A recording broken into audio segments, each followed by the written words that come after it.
In 1517, Martin Luther set in motion events that led to the splitting of the Catholic Church into two major divisions, the Catholic section and the Protestant section.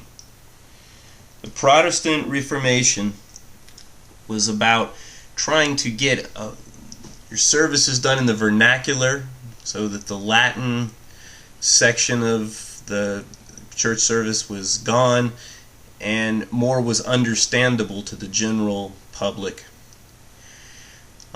Sections of the Protestant Reformation went on. You had the various psalters, which were new ways to sing all of the psalms, but done in the vernaculars.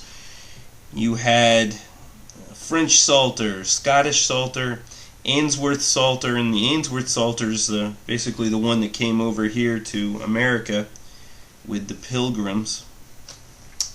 And in 1534, you had the Church of England separating from the Roman Catholic Church, so that got even more music in the vernacular.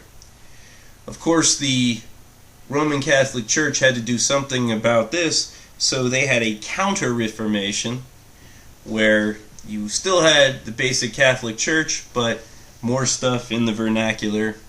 And this is basically what started the whole thing we have today, I guess, where you have 8 million people worshiping the same religion and all killing. Well, there's a lot more than 8 million, but you have a lot of people who are involved in Christianity who are against one another for silly little things involved in their beliefs, but whatever.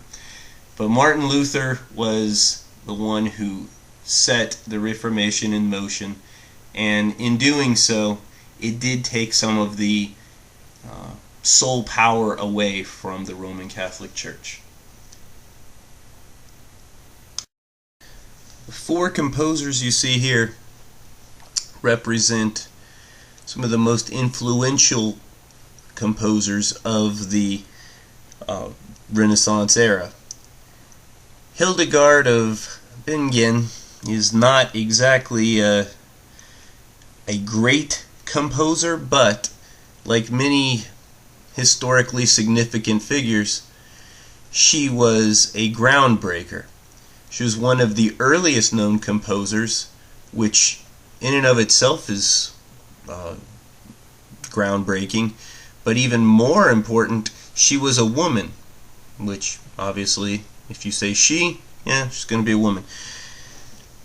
But she was not supposed to have been writing songs for the church, yet she did, and was considered quite a monumental figure to the women of her era. Now the 3 underneath here, Dupree, Palestrina, and Gabrielli, these were the 3 monumental figures of the era.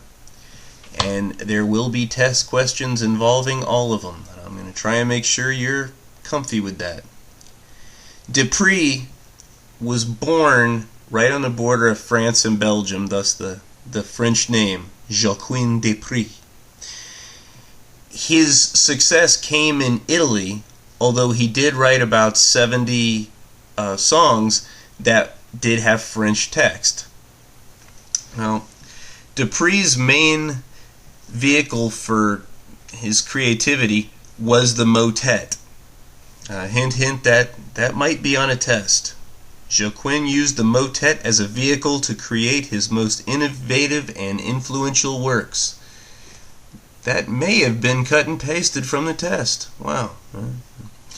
Hint, hint. Alright. Now, Palestrina was probably the most musically innovative of the bunch. His polyphonic music really started to show chord motion more than any other composers of that era, and he foreshadowed the major-minor tonal system, which we'll be talking about a lot more in the Baroque period that is next. He was definitely a major figure, though, in making music evolve to that point. And Gabrielli is probably the most respected because his music was the most innovative of the time. When he was working at St. Mark's Cathedral, he had access to multiple choruses, multiple people to fill an orchestra. Whatever he wanted, he had at his calling.